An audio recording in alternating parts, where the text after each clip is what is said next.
Hello friends, આજે આપણે બનાવીશું સરસ મજાના મિની સમોસા. તો સૌથી પહેલાં આપણે એક પેન લઈ લઈએ અને એમાં 2.5 વાટકી જેટલું પાણી એડ કરીશું.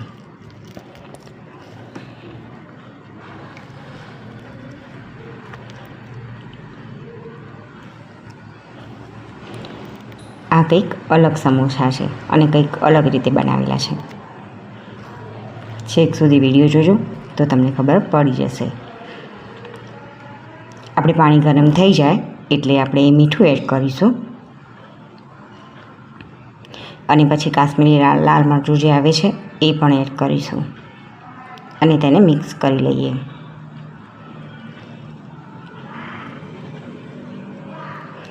અને પછી આપણે સોજી એડ કરીશું. તમારા ઘરમાં જેટલા વ્યક્તિ હોય તેટલી ક્વોન્ટિટી આપણે રાખીશું. આવી રીતે સોજીને પણ સરસ એવું પાણી સાથે મિક્સ કરી લેવાનું છે. અને પછી ફરીથી આપણે એક પેન લઈ લઈએ અને એમાં તેલ એડ કરીને રાઈ જીરું હિંગનો વઘાર કરીશું. પછી લીલા મરચાં છે, લીલા વટાણા છે, ડુંગળી છે, બધું સરસ ફ્રાય કરી લઈશું. અને સમોસાનો જે સ્પેશિયલ મસાલો આવે છે એ પણ અંદર એડ કરીશું અને રૂટિંગ મસાલા એડ કરીશું બધા, જેમ કે લાલ મરચું પાવડર, ધાણા જીરું, હળદી પાવડર, ખાંડ, આમચૂર પાવડર અને પછી બટેટાનો માવો એડ કરીશું.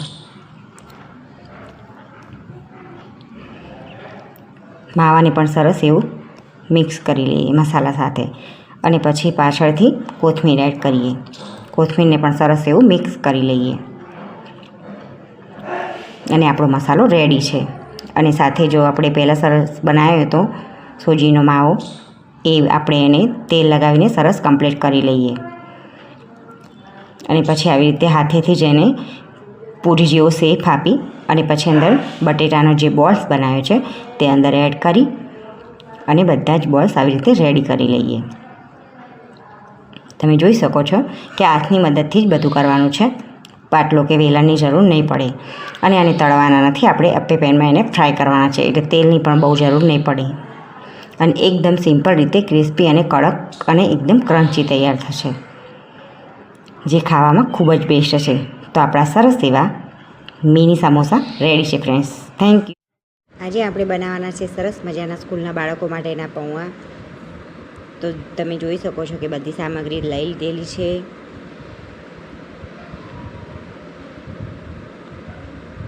ઝીણા સમારેલા ટામેટાં, મરચાં, લીંબુનો રસ, સિંગદાણા બધું જ છે.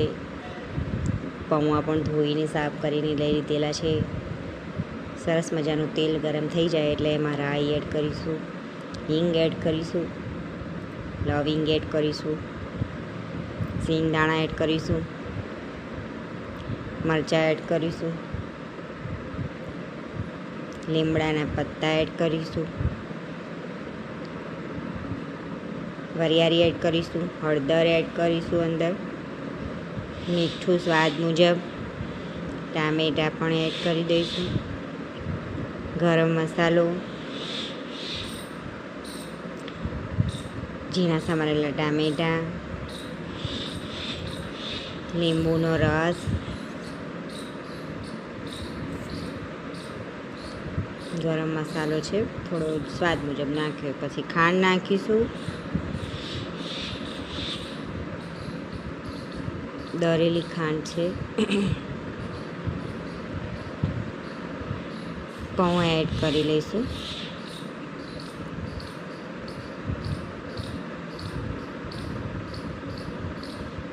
બરાબર મિક્સ કરી દઈશું. ડુંગળી એડ કરીશું ઉપરથી, સેવ ઝીણી છે એ એડ કરી લઈશું, લીલા ધાણા એડ કરીશું,